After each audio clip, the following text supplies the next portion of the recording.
name is Gabriel Ortiz Martinez, your handsome presenter for Today Apocalypse News. Today, in this special episode, we're going to talk about the most breaking news that we have during this year, 2020. As you know, this year has been the most dangerous, controversial, and also weirdest year of the 21st century. So let's get started with it. For that, I have my partner here, my beautiful partner, Maria Jose, that will start with the news. Maria Jose, please come in. Good morning, Gabriel, and everyone there. First of all, I would like to talk about the feminist movement on March 8, 2020. While feminicides represent about 10% of all murders in 2019, the rate has increased exponentially, growing 155% since 2015. The increasing prevalence of feminicide is a worldwide problem. Approximately 10 women are killed every day in Mexico, and the rate of feminicide has doubled in the last 5 years. Two high-profile cases in February served as the catalyst for major demonstrations in Mexico. On February 9, a woman named Ingrid Escamilla was skinned and killed by her alleged partner.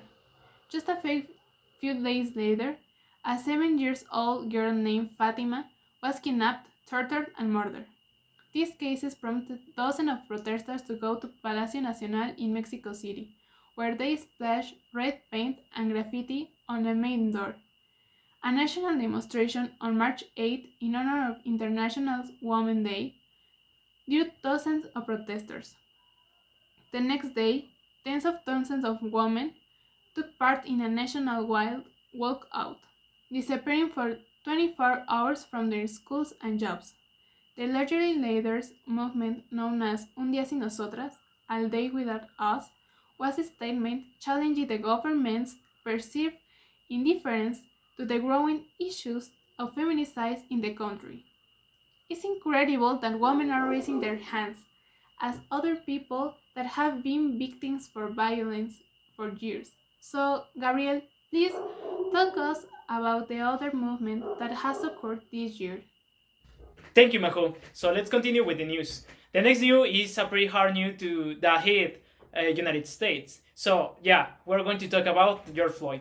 As you know, on May 25, 2020, George Floyd, a 46-year-old black American man, was killed in Minneapolis, Minnesota, during an arrest for allegedly using a counterfeit bill. Derek Chauvin, a white police officer, knelt on Floyd's neck for several minutes while Floyd was handcuffed and laying face down, begging for his life and repeatedly saying, "I can breathe." And then, during the final 2 minutes, Floyd was motionless and had no pulse while Chauvin ignored onlookers' pleas to remove his knee, which he didn't do until medics told him to. Then, the following days, after videos made by witnesses and security cameras became public, all four officers were fired. Two autopsies found Floyd's death to be a homicide. Floyd's death triggered subsequent protests against police brutality, police racism, and lack of police accountability. And also, it triggered a wave of massive protests around USA and revived the social movement of Black Lives Matter, which fight against police brutality and all racially motivated violence against black people. At the end, the crucial point of this is that all life matters. All of us are human and we have the same rights despite of the race, religion, sexuality, etc. Okay, thank you. So we'll continue with Majo because she has information about Beirut. Please, Majo. Thanks, Gabo. Well, last month was a devastating explosion in Beirut on August 4th in the city's port. A powerful explosion has sent a huge orange fireball into the sky, followed by a massive shock wave that overturned cars, damaged buildings, and shook the ground across the Lebanese capital. It was a moment of great fear.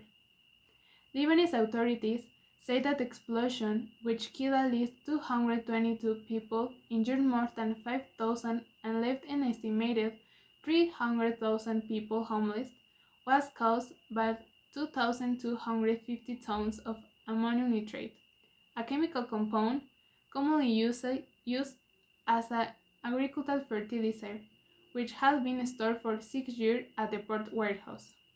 In Beirut, the disaster has had much tragic consequences for reasons unrelated to the explosion itself.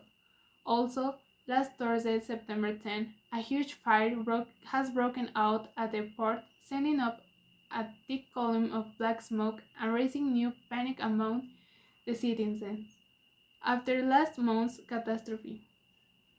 This is a crisis layered upon multiple crises, an economic crisis, a political crisis, and a health crisis. This is so sad, but well, we are going back with Gabo, who is going to talk about the breaking news of this year. Thank you, Majo. So finally, in this new, we must to talk about the king of the breaking news of this year. And yeah, it's probably that you know what am I thinking, and yeah, it's that. It is the reason that all of us are in a lockdown. So it's time to talk about the COVID-19, or better called Coronavirus! the COVID-19 pandemic, also called the coronavirus pandemic, is an ongoing pandemic of coronavirus disease 2019, better called COVID-19, caused by severe acute respiratory syndrome coronavirus 2, better called SARS-CoV-2. It was first identified in December 2019 in Wuhan, China. The World Health Organization declared the outbreak a public health emergency of international concern on 30 January 2020 and a pandemic on 11 March. As of 10 September 2020, more than 27.9 million cases have been reported in more than 188 countries and territories, resulting in more than 905,000 deaths and more than 18.18 million people have recovered. And as you know, I know that this is a very difficult way, and this is a very difficult situation right now for all of us. It has hit a lot of aspects in our lives, but for me, in a personal way, I think that all that we need to do is stay together, help other people, understanding the situation, and also trying to following the recommendation, the requirements to stay in better health with our face mask, and also or being hygiene. Well, and as you know, I know that this is a difficult situation, and in a personal way, I think all that we need to do is stay together, trying to focus in keep going as a human race. And I know that it's difficult for most of the people, but if we stay together, we focus in having health, and trying to keep going as a society.